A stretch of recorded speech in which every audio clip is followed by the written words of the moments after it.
Hey everybody, Sean Johnson, Nerd Dad Extraordinaire here, counting all that, coming back at you with D104 Intermediate Accounting 2. As you can tell, things are probably a little bit brighter, and I'm not using as nice of a camera. I actually upgraded my, downgraded, I don't know. I got a new computer. My work was selling off computers, and they were very discounted. They're probably 5 or 6 years old, but were like top of the line for the time. So they're like middle of the road now. It's very space saving. And also for Christmas, I upgraded my display, my keyboard. And I'll just show you. That's my screen. It's 32 inches. Takes up like my whole little card table I got going on here. And then I got an RGB keyboard, because I'm extra like that, I guess. Let's wrap up by talking about D104 Intermediate Accounting 2. I will tell you, this class was not easy. It took me 1 month, 3 weeks, 2 days.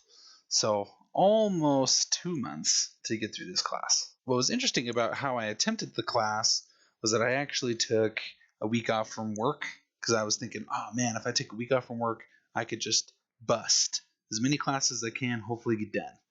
Well, I was able to finish compensation benefits on the first day of that week, and then doing school from 8 to 5 Tuesday through Friday, and 4 hours on Saturday. I was able to do half of D104, and it still took me almost 2 months just to do the second half of the class. It is dense. It's very practical.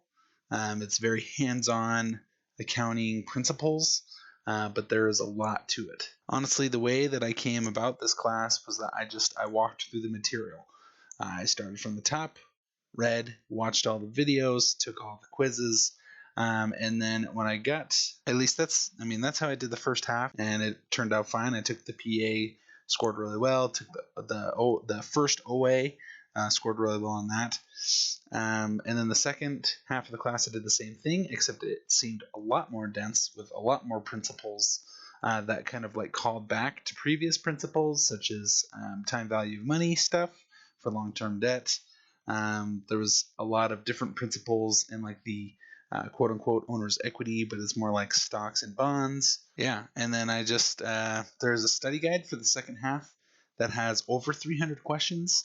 I did probably 200 of those questions just to like solidify my understanding of certain concepts, because there were certain concepts that I kind of struggled with. All in all, I got an exemplary on the exam for the second half. The first half, I also got an exemplary on the first half. So yeah, all in all, just go through. It's kind of a slog. There's just so much info. I now understand why they split the intermediate courses from 2 to 3, and then also split those in half with a midterm and a final. They're just extremely dense. So much information. You just have to work your way through it.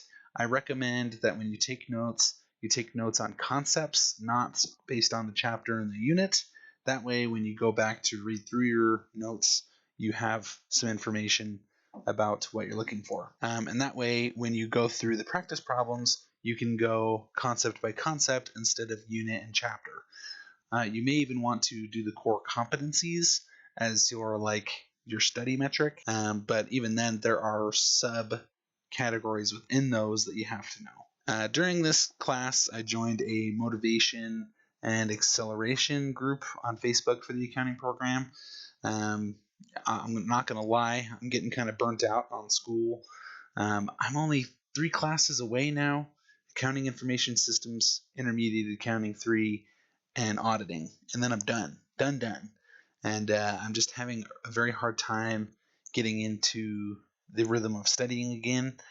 Like right now, I should probably be studying for Accounting Information Systems, but I knew that I wanted to get this video published. This class is hard. I'm not going to lie to you. But you can do it if you break it up piece by piece and you tackle each concept individually and carefully, and remember to call back to things in Intermediate Accounting 1, such as time value of money. Those types of concepts do repeat themselves, but like in a different way. Anyway, that's all I really had for this one. I'm hoping to at least do Accounting Information Systems by the end of the term. It is 12, 13, 21. The end of my term is 131.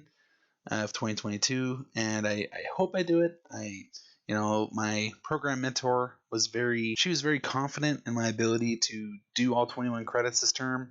Just life has not played out that way. I'll probably end up taking a no pass on at least one or two of the classes. I'm okay with that. Anyway, I don't know how I was going to end this. I have been contemplating going back for my master's degree, but looking at like my life circumstances right now, I don't know if I'll be able to actually do that. I hope I will be able to, but I don't know. It just depends. I mean, I want to get back to spending time with my family, focusing probably on my health a little bit. Not a lot of people know about this, but at the beginning of 2020, actually it was at the end of 2019, I had started a weight loss journey type deal, and I had lost like 40 pounds by April of 2020, and by then we were completely locked down, and just excuses of why it didn't work out, but it didn't work out, and I gained like 30 pounds back. So I would kind of like to get back into that mode. Man, grad school can come later. That's all I had for this. This Nerd Dad Extraordinaire is out of here. We'll see you next time. If you need any help, reach out to me. I'll help you how I can. I'm going to link my LinkedIn down in the description. So if you want to connect, go ahead and connect. I'm out of here. We'll talk to you next time.